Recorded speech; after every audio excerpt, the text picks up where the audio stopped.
you want to hear a story? Once upon a time, in a cozy yellow house with a blue front door, lived a fluffy gray cat named Whiskers. He loved three things: napping in sunbeams, chasing feathers, and sitting on window sills like a royal king. But one day, something very strange arrived. It was small and squishy and loud and didn't even know how to play with yarn. It was a baby. Whiskers sniffed at the blanket the baby was wrapped in. "Meow," he said, a little worried, and soon she was crawling all over the floor, which meant trouble for Whiskers. And Whiskers snoring softly with a paw over his eyes. Just trust, tail wiggles,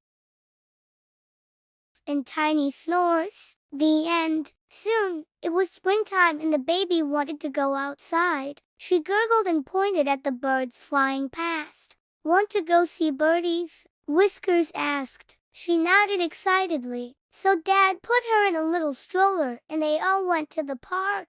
Whiskers walked proudly beside the stroller, his tail held high. At the park, the baby squealed with delight as she watched the ducks swimming in the pond. "She's right," Whiskers said, nodding his head. "It is pretty cool." Then he looked back at the house and yawned. "But I think we should take a nap now." And that's exactly what they did. The baby and the watch cat snuggled up together under a tree. "Don't go near that cord, little one," he'd warned, but she never listened. One day, she pulled on the cord and knocked over an entire tower of blocks. "Whoops," she said with a sheepish grin. Whiskers sighed. Babies were a lot of work, but someone had to do it. And anyway, watching over her made him feel important, and she seemed to like him, too. Sometimes when he napped beside her crib, she'd pat him on the head and say, "Kit, kit, kitty," as if thanking him for being the best watch cat a baby could ask for. The baby just blinked and made a funny face and stuck out her tongue. Whiskers flicked his tail.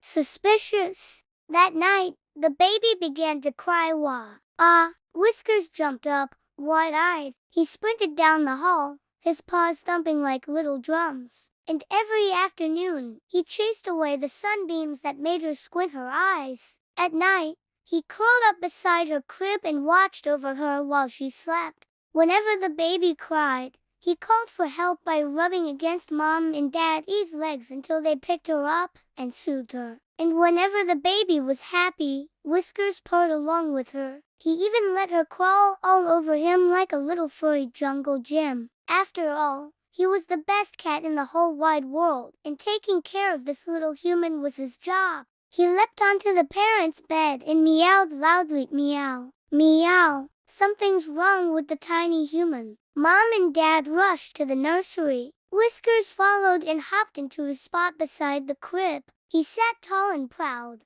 guarding the baby like a fuzzy knight. "It's okay," Dad whispered, picking her up. "It's just a little dream. Don't worry." But Whiskers wasn't so sure. He stared at the baby with her big, dark eyes. What if she had a nightmare? What if she got too hot or too cold? What if she needed a friend? Whiskers wanted to protect this tiny creature who didn't even know how to purr yet. From that day on, Whiskers became the watch cat. Every morning when the baby woke up, Whiskers nudged her hand with his nose until she giggled. One day, the baby started to grow. She learned to sit up and clap her hands and say ah, goo, gabble, and every day, they took naps together in a patch of sunlight, the baby drooling on her pillow.